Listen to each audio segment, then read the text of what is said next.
Welcome to your daily dose of theological German. We are on installment number 10 of this book here, The Cult Theology of the Letter to the Hebrews, looking at, I think right now, page 386, if you wanted to look it up.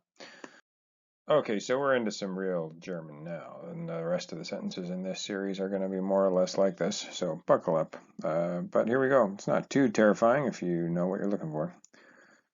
Thus, Hebrews in 10, 16 following, and 22, so Hebrews here referring to, obviously, the book of Hebrews. Do you see how Gable is complicating things unnecessarily here? You're going to see a few examples. He's a little verbose. He could have just said Hebrews 10, 16 following and 22, but instead he said Hebrews in 10, 16 following and 22. Okay, let's get our act together here. Thus, Hebrews in 10, 16 following and 22, therefore, refers to Jeremiah 31, 33 and to Ezekiel 36, 25 to 27, and thereby, or by means of those references, in other words, thereby expresses that with the foundation of the new covenant, the expected eschatological cleansing that is connected to it, that is, to the foundation of the new covenant. So the expected eschatological blessing connected to it, and the gift of a new heart is also fulfilled. Okay, so there's not, it's actually not a terrible sentence to read, but it has several of the things that we've learned to fear in German, so we should just go through a few of them. The first is here you have a reflexive verb, and you know that because of this sich. Sometimes the pronoun there, sich, is actually just a pronoun, and you have to translate it as something like themselves, himself, herself. It's always sich. It doesn't change, and so you have to supply the number and person and all that from context, and so you want to look up the verb to see, is this verb a verb that has a reflexive form? And if not, I'll go ahead and translate the pronoun, and if it does have a reflexive form, I'll just find the meaning for the reflexive form. And so when you look this up, you will see here, and any dictionary should have this, I'm using Cassell's. The first entry, okay, so that's your bold letter I, shows that it's an irregular verb, so that's what the V stands for, verb, and T stands for transitive. So basically you can just ignore the rest of these here. 1, 2, 3, I think there's a 4 here. None of these are of interest to you because you don't have a transitive verb. You have a reflexive verb. However, if there was no reflexive entry, then those would obviously be relevant and you'd be translating that reflexive pronoun. But you look down here to the bold number 2, which comes after the bold number 1. And you again have a regular verb, and now you have an R for reflexive. And so this is the entry where you're going to want to look for the possible meaning to fit your context. And you'll see here that it can refer auf with that preposition. Then you're going to say something like refer to. And so that's what we did here. So what else can we do here? Well, there's a separable verb. Those are always scary in German. If you see something that looks like it should be a preposition or some other type of separable prefix, but it's at the very end of the clause, then you know it's got to get attached to a verb somewhere. So always watch out for that. This goes with drucken to make aus drucken, and my pronunciation is terrible, and so is my writing. Good gravity, look at this. Okay, so there you go.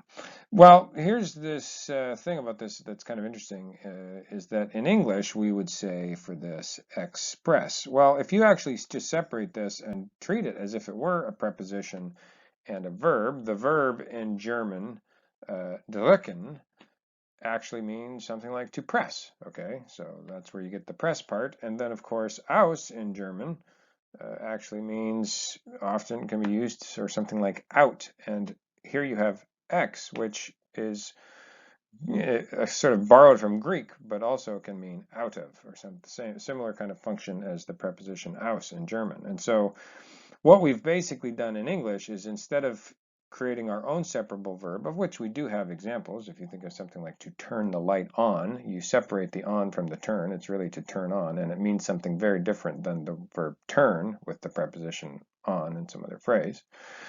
So we do have separable verbs in English, although the separable part never goes at the front because we don't do our word order the same way. But we do have them in English, but we are not saying here to press out, although we could have. You could easily see how English could have evolved to have a term, a verb, to press out, which could mean the same thing as what we now use the verb express to mean. It's just that somewhere along the way, we got a little fancy pants and decided to use Greek or probably Latin. I think they're very similar uses, and anyways, ended up using a Greek morpheme on the front to create the kind of same sense of pressing something out. But anyways, that's a long digression, but it just goes to show you why there are so far fewer separable verbs like that in English. We do have them, but far less often than German. And I think part of the reason is that German far less often has incorporated Greek and Latin and all these other kinds of languages into it. And so English has just actually lost some of its, shall we say, Englishness along the way, and German has preserved much more of its Germanness, and so where the two are related, English diverges away from that. But anyways, that's a digression that needs to end now, so hopefully you found that interesting. So maybe the last thing to point out, because it does freak people out sometimes, is the way you've got some modifiers that come in between the article and the noun in this little phrase here. So basically, you want to try to identify the noun. It's easy to see what the subject is if you can just isolate the noun. And so this whole thing is technically the subject. It's just that the noun's being modified. So you're going to say the expectation. Those two things go together, and that's the subject of this sein verb down here. And it's technically, syntactically speaking, what you're dealing with here is an equative clause. The verb is at the end because it's a subordinate clause, but it's an equative clause where you have the expectation is fulfilled, and so you're ascribing fulfillment somehow to the expectation. And so syntactically it is an equative clause in German. However, it's often called a fake passive because in English it always comes out sounding like a passive because of the fact that these always have participles in the predicate position, and when you do that it just makes it sound like a passive, but technically it's not a passive in German because German does passives with the verb werden as the auxiliary. And so, but anyways, that's really just a technicality. It's easy to translate. The expectation is fulfilled, and then these modifiers basically just come in here and say the therewith connected expectations, and therewith of course sounds a bit archaic, but this damit is basically picking up the foundation of the new covenant, and it's just saying the expectation that is connected with that foundation of the new covenant, and then it's just modified further. What expectation? The expectation of eschatological cleansing and the gift of a new heart. And so let's just translate the whole thing real quick to try to kind of make sure we didn't lose what we were reading about, okay? And so here this author is quite verbose, uses excessive words that probably aren't always necessary, but what are you going to do? Thus, Hebrews in 10:16 following 22 refers, therefore, to Jeremiah 31:33 and to Ezekiel 36:25-27, and expresses, with that reference, that with the foundation of the new covenant, the expectation that is connected to it and the gift of a new heart is also fulfilled. Sorry, the expectation of eschatological cleansing. Well, you get the idea. You can see how German sentences can get convoluted and hard to translate into English on the fly. Anyways, as always, I hope you found that helpful, and please do like and subscribe and all those good things. Sorry for the length of some of these videos, but if you really want to learn German, you got to contend with these long sentences, and I think it's hopefully beneficial to you. I would love to keep these to 1 or 2 minutes, like some of the other Daily Dose language videos out there, but usually they're dealing with much shorter and simpler things where you just got to parse a couple of verbs or something.